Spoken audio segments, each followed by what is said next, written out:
வணக்கம். ஜோதிடத்தில் ராசி மற்றும் லக்னம் இரண்டும் ஒருவரின் வாழ்க்கையை கணிப்பதற்கு மிக முக்கியமான அம்சங்கள். ஒரு ஜாதகத்தில் லக்னம் என்பது உயிருக்கும், ராசி என்பது உடலுக்கும் ஒப்பிடப்படுகிறது.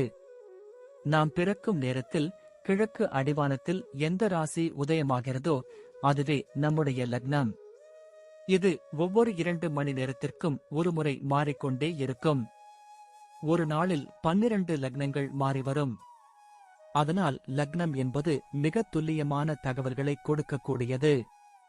இது ஒருவரின் குணநலன்கள், உடல் அமைப்பு, மனோபலம், செயல்பாடு, ஆயுள், எதிர்காலம் போன்ற பல விஷயங்களை நிர்ணயிக்கிறது.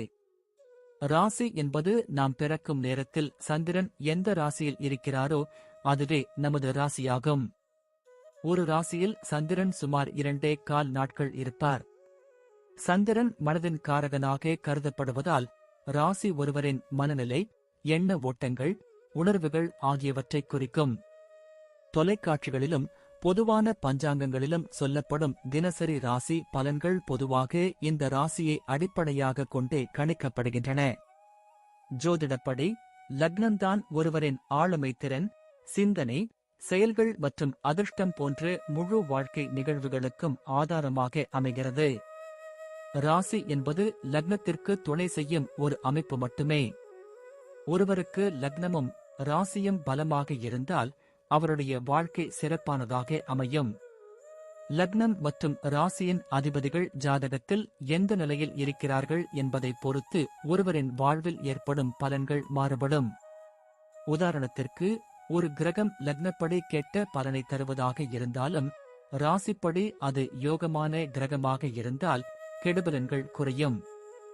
எனவே ஒரு ஜாதக பலனை முழுமையாகவும் துல்லியமாகவும் அறிய லக்னம் மற்றும் ராசி இரண்டையும் இணைத்து பார்ப்பது அவசியம்.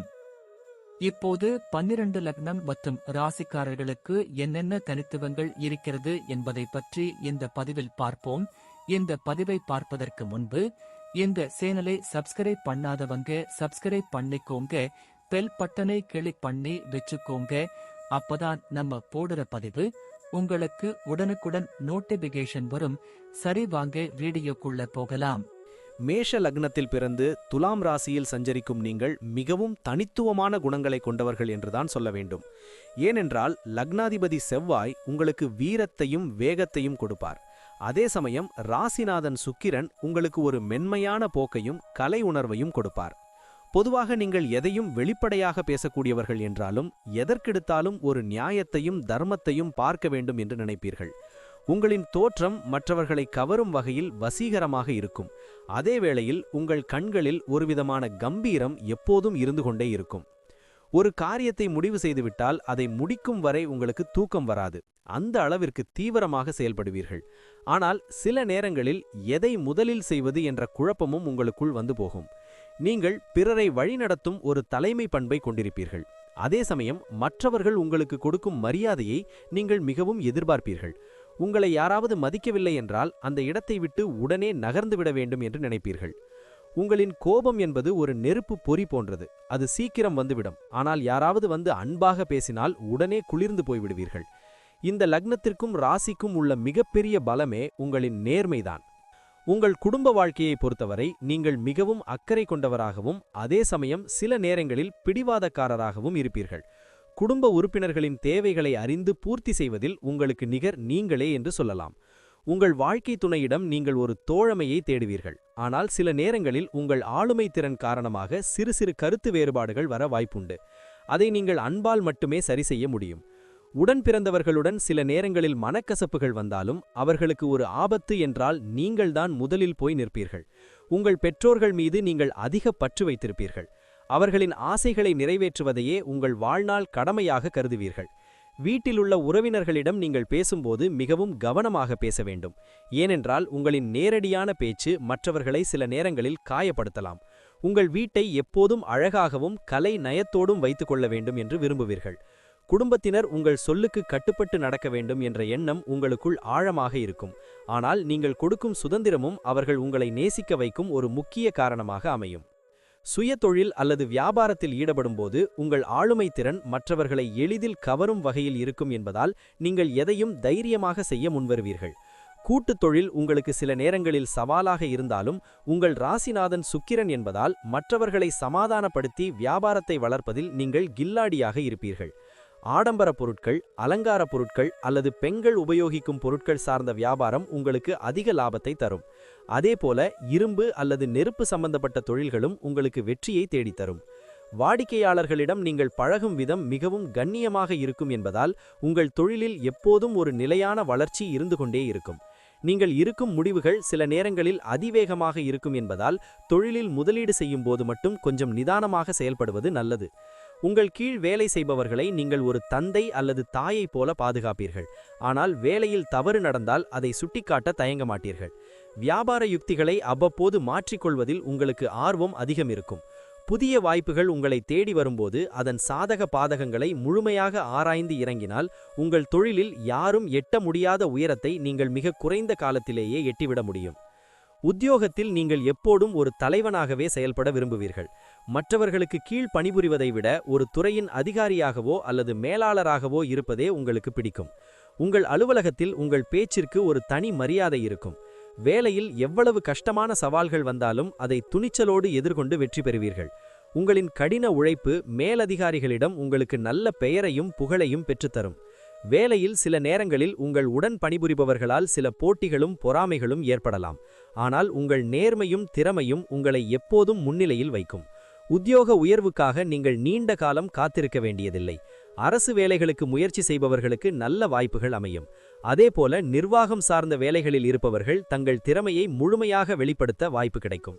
ஒரு வேலையை ஆரம்பிக்கும் போது இருக்கும் அதே வேகம் முடியும் வரை உங்களுக்கு இருக்கும் என்பதுதான் உங்கள் வெற்றியின் ரகசியம். உத்தியோகம் காரணமாக சில நேரங்களில் மன அழுத்தம் ஏற்பட்டாலும் அதை உங்கள் பொழுதுபோக்குகள் மூலம் எளிதாக கடந்து விடுவீர்கள். உங்கள் உழைப்பிற்கு ஏற்ற ஊதியம் கிடைப்பதில் ஆரம்பத்தில் சில தடைகள் இருந்தாலும் போக போக உங்கள் தகுதிக்கேற்ற அங்கீகாரம் தேடி வரும். பொருளாதார ரீதியாக உங்கள் வாழ்க்கை எப்போதும் ஒரு ஏற்ற இறக்கத்துடன் காணப்பட்டாலும் பணப்புழக்கத்திற்கு பஞ்சமிருக்காது. ஏனென்றால் உங்கள் ராசிக்கு தன லாபாதிபதி சுக்கிரனாக வருவதால் வருமானம் என்பது ஏதாவது ஒரு வழியில் வந்து கொண்டே இருக்கும். நீங்கள் ஆடம்பரமான வாழ்க்கையை வாழ விரும்புவீர்கள் என்பதால் உங்கள் கையில் பணம் இருக்கும்போது அதை தாராளமாக செலவு செய்வீர்கள். குறிப்பாக உங்களை அழகுபடுத்திக் கொள்வதற்கும் உங்கள் வீட்டினை அழகுபடுத்துவதற்கும் அதிக பணம் செலவாகும். சேமிப்பு என்பதில் உங்களுக்கு ஆர்வம் இருந்தாலும் ஏதோ ஒரு செலவு வந்து உங்கள் சேமிப்பை குறைத்துவிடும். எனவே நிலம் அல்லது தங்கம் போன்ற அசையா சொத்துக்களில் முதலீடு செய்வது உங்கள் எதிர்காலத்திற்கு பாதுகாப்பாக இருக்கும். மற்றவர்களுக்கு உதவி செய்வதில் நீங்கள் வள்ளலாக இருப்பீர்கள். ஆனால் உங்கள் நல்ல குணத்தை பயன்படுத்தி பலர் உங்களிடம் பணம் வாங்கிவிட்டு திரும்பத் தராமல் ஏமாற்ற வாய்ப்பு உண்டு என்பதால் கொடுக்கல் வாங்கலில் எச்சரிக்கை தேவை. உங்கள் வாழ்க்கையின் பிற்பகுதியில் நீங்கள் பெரிய அளவில் சொத்து சுகங்களை சேர்ப்பீர்கள். குறிப்பாக 30 வயதுக்குப் பிறகு உங்கள் பொருளாதார நிலை மெல்ல மெல்ல உயர்ந்து ஒரு ஸ்திரமான நிலையை அடையும். பணத்தின் அருமையை விட கௌரவத்திற்கு நீங்கள் அதிக முக்கியத்துவம் கொடுப்பீர்கள் என்றாலும் உங்கள் தேவைகளை பூர்த்தி செய்து கொள்ளும் அளவிற்கு பணபலம் எப்போதும் உங்களைச் சுற்றியிருக்கும். ஆரோக்கியம் என்று வரும்போது நீங்கள் உங்கள் உடலின் உஷ்ணத்தை கட்டுப்படுத்துவதில் அதிக கவனம் செலுத்த வேண்டும். ஏனென்றால் மேஷ லக்னம் என்பதால் தலையில் உஷ்ணம் சம்பந்தப்பட்ட பிரச்சனைகள் அல்லது ஒற்றை தலைவலி அடிக்கடி வர வாய்ப்பு உண்டு. சரியான நேரத்திற்கு உணவு உட்கொள்ளும் பழக்கத்தை நீங்கள் ஏற்படுத்திக் கொள்வது அவசியம். ஏனென்றால் வேலைப்பளு காரணமாக நீங்கள் உணவை தவிர்க்கும்போது அது உங்கள் ஜீரண மண்டலத்தை பாதிக்கலாம். உங்கள் ராசி துலாம் என்பதால் சிறுநீரகம் மற்றும் முதுகு தண்டுவடம் சார்ந்த பிரச்சனைகளில் அவ்வப்போது சிறு உபாதைகள் வந்து போகலாம். எனவே அதிக அளவு தண்ணீர் குடிப்பதும் முறையான உடற்பயிற்சி செய்வதும் உங்கள் ஆரோக்கியத்தை மேம்படுத்தும். எப்போதாவது ஒரு முறை உடல் அசதி அல்லது சோர்வு ஏற்பட்டாலும் உங்கள் மன உறுதி உங்களை மீண்டும் சுறுசுறுப்பாக இயங்க வைக்கும். யோகா மற்றும் தியானம் செய்வது உங்கள் மனதை அமைதிப்படுத்தும். உங்கள் கோபத்தை குறைத்து கொண்டாலே உங்கள் இரத்த அழுத்தம் சீராக இருக்கும் என்பதால் அமைதியை கடைப்பிடிப்பது உங்களுக்கு மிகப்பெரிய மருந்தாக அமையும். கண்களில் சில நேரங்களில் எரிச்சல் அல்லது குறைபாடுகள் தோன்றலாம் என்பதால் அவ்வப்போது மருத்துவ பரிசோதனை செய்து கொள்வது நல்லது. ஆரோக்கியமான உணவுகளையும் இயற்கை சார்ந்த பானங்களையும் நீங்கள் அதிகம் விரும்பி அருந்துவீர்கள். குழந்தைகளின் எதிர்காலத்தை பற்றி நீங்கள் எப்போதும் ஒரு பெரிய கனவை கொண்டிருப்பீர்கள். அவர்களுக்காக உழைக்க தயங்க மாட்டீர்கள். உங்கள் பிள்ளைகள் உங்களைப் போலவே புத்திசாலிகளாகவும் தைரியசாலிகளாகவும் வளர்வார்கள். நீங்கள் உங்கள் பிள்ளைகளிடம் கொஞ்சம் கண்டிப்பான பெற்றோராக தெரிந்தாலும் அவர்கள் மீது நீங்கள் வைத்திருக்கும் அன்பு அளவிட முடியாதது. அவர்கள் உங்கள் கௌரவத்தை காப்பாற்றும் பிள்ளைகளாக இருப்பார்கள். பிள்ளைகளின் கல்வியில் நீங்கள் அதிக ஆர்வம் காட்டுவீர்கள். அவர்களுக்கு நல்ல கலை உணர்வு மற்றும் விளையாட்டு திறமை இருக்கும் என்பதால் அவர்களை அந்த துறையிலும் நீங்கள் ஊக்குவிப்பீர்கள். பெண் குழந்தைகள் பிறந்த பிறகு உங்கள் வாழ்க்கையில் மிகப்பெரிய பொருளாதார முன்னேற்றமும் அதிர்ஷ்டமும் உண்டாகும். பிள்ளைகளுடன் நேரம் செலவிடுவதை நீங்கள் ஒரு வரமாக கருதுவீர்கள். பிள்ளைகளுக்கு சில நேரங்களில் உங்கள் பிடிவாதம் பிடிக்காமல் போகலாம். ஆனால் அவர்கள் வளர்ந்த பிறகு உங்கள் அக்கறையை புரிந்து கொண்டு உங்களை ஒரு தெய்வமாக மதிக்கத் தொடங்குவார்கள். அவர்களின் திருமண வாழ்க்கையை நீங்கள் மிகச்சிறப்பாக அமைத்துக் கொடுப்பீர்கள். உங்கள் முதுமை காலத்தில் உங்கள் பிள்ளைகள் உங்களுக்கு மிகப்பெரிய துணையாகவும் ஆதரவாகவும் இருந்து உங்களை கண்ணும் கருத்துமாக பார்த்து கொள்வார்கள். பயணங்கள் உங்கள் வாழ்க்கையில் ஒரு அங்கமாகவே மாறிவிடும். குறிப்பாக புதிய இடங்களை தேடிச் செல்வதிலும் இயற்கை எழில் கொஞ்சம் இடங்களை பார்ப்பதிலும் உங்களுக்கு அதிக ஆர்வம் இருக்கும். உத்தியோகம் காரணமாக அடிக்கடி வெளியூர் அல்லது வெளிநாடுகளுக்குச் செல்லும் வாய்ப்பு உங்களுக்கு கிடைக்கும். நீங்கள் ஒரு பயணத்தை திட்டமிடும்போது அது மிகவும் நேர்த்தியாகவும் வசதியாகவும் இருக்க வேண்டும் என்று விரும்புவீர்கள்.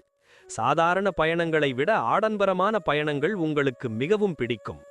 ஆன்மீக பயணங்களிலும் உங்களுக்கு அதிக நாட்டம் இருக்கும். பெரிய மகான்களின் தரிசனம் மற்றும் பழமையான கோவில்களுக்குச் செல்வது உங்கள் மனதிற்கு ஒரு நிம்மதியை கொடுக்கும். தொழில் நிமித்தமாக நீங்கள் மேற்கொள்ளும் பயணங்கள் உங்களுக்கு புதிய புதிய மனிதர்களின் அறிமுகத்தை கொடுக்கும். அதன் மூலம் உங்கள் தொழில் அடுத்த கட்டத்திற்கு நகரும். பயணத்தின் போது நீங்கள் புதிய உணவுகளை சுவைப்பதிலும் புதிய கலாச்சாரங்களை தெரிந்து கொள்வதிலும் அதிக ஆர்வம் காட்டுவீர்கள். மலை பிரதேசங்களுக்கு செல்வது உங்களுக்கு ஒருவிதமான புத்துணர்ச்சியை கொடுக்கும். உங்கள் வாழ்க்கையில் திடீர் பயணங்கள் அதிகம் ஏற்பட வாய்ப்புண்டு என்றாலும் அந்த பயணங்கள் உங்களுக்கு ஏதாவது ஒரு வகையில் லாபத்தையும் மன மகிழ்ச்சியையும் தரும் வகையில்தான் அமையும். ஒட்டுமொத்தமாக பார்க்கும்போது உங்கள் வாழ்க்கை என்பது ஒரு போராட்டமும் அதே சமயம் வெற்றியும் கலந்த கலவையாகவே அமையும். நீங்கள் எதற்கும் அஞ்சாத குணம் கொண்டவர் என்பதால் உங்கள் பாதையில் வரும் தடைகளை தகர்த்தெறிந்து முன்னேறுவீர்கள். உங்கள் ராசிநாதன் சுக்கிரனும் லக்னாதிபதி செவ்வாயும் ஒன்றுக்கொன்று மாறுபட்ட குணங்களை கொண்டிருந்தாலும் அவை உங்களுக்கு ஒரு சமநிலையான வாழ்க்கையை கொடுக்கவே முயற்சி செய்கின்றன. நீங்கள் உங்கள் வாழ்வில் பெரிய மனிதர்களின் நட்பையும் அரசாங்க ரீதியான ஆதரவையும் பெறுவீர்கள். தர்மத்திற்கு புறம்பான காரியங்களை செய்ய நீங்கள் விரும்ப மாட்டீர்கள். அதே சமயம் மற்றவர்கள் உங்களை ஏமாற்ற நினைத்தால் அவர்களை எளிதில் மன்னிக்க மாட்டீர்கள். உங்கள் வாழ்க்கையில் நீங்கள் நினைத்த அத்தனை வசதி வாய்ப்புகளையும் உங்கள் சொந்த உழைப்பால் மட்டுமே அடைவீர்கள். முன்கோபத்தை தவிர்த்துவிட்டு பொறுமையை கையாண்டால் நீங்கள் தொடாத சிகரமே இல்லை என்று சொல்லலாம். தெய்வ வழிபாடு மற்றும் தான தர்மங்களில் உங்களுக்கு அதிக ஈடுபாடு இருக்கும். உங்கள் குடும்பத்தினரின் அன்பும் நண்பர்களின் ஆதரவும் உங்களுக்கு எப்போதும் ஒரு பெரிய பலமாக இருக்கும். கஷ்டப்படும் ஏழைகளுக்கு உதவி செய்வதில் நீங்கள் எப்போதும் முன்னிற்பீர்கள். இறுதியில் உங்கள் வாழ்நாள் என்பது பிறருக்கு ஒரு முன்னுதாரணமாகவும் வெற்றிகரமான ஒரு சரித்திரமாகவும் அமையும் என்பதில் எவ்வித ஐயமும் இல்லை. நீங்கள் எப்போதும் உங்கள் தன்னம்பிக்கையை மட்டும் இழக்காமல் செயல்பட்டால் உலகம் உங்கள் வசப்படும். நன்றி. இப்ப நான் சொன்ன அனைத்து விஷயங்களும் பொது பலன் மட்டுமே. உங்களுடைய சுய ஜாதக அடிப்படையில் சில விஷயங்கள் மாறுபட்டு நடப்பதற்கு வாய்ப்புகள் உண்டு. இருந்தாலும் பெரும்பாலான விஷயங்கள் நான் கூறியபடியே உங்க வாழ்க்கையில் நடைபெறும். இந்த வீடியோ உங்களுக்கு பிடித்திருந்தால் நான் அடுத்த பாகம் 2 எடுக்க தயாராக உள்ளேன். பாகம் 2 வேண்டும் என்றால் பாகம் 2 என்று டைப் செய்யவும். பெரும்பாலான நண்பர்கள் பாகம் 2 வேண்டும் என்றால் விரைவில் பாகம் 2 வீடியோ பதிவு செய்கிறேன். இந்த வீடியோ உங்களுக்கு பிடித்திருந்தால் லைக், ஷேர் மற்றும் சப்ஸ்கிரைப் செய்யுங்கள். பக்கத்தில் உள்ள ஆல் பட்டனை கிளிக் பண்ணி வைத்துக் கொள்ளுங்கள். அப்பொழுதுதான் நாங்கள் போடும் வீடியோ உங்களுக்கு உடனுக்குடன் நோட்டிபிகேஷன் வரும். உங்களுடைய எதிர்கால வெற்றிக்கு என்னோட வாழ்த்துக்கள். நன்றி. வாழ்க வளமுடன்.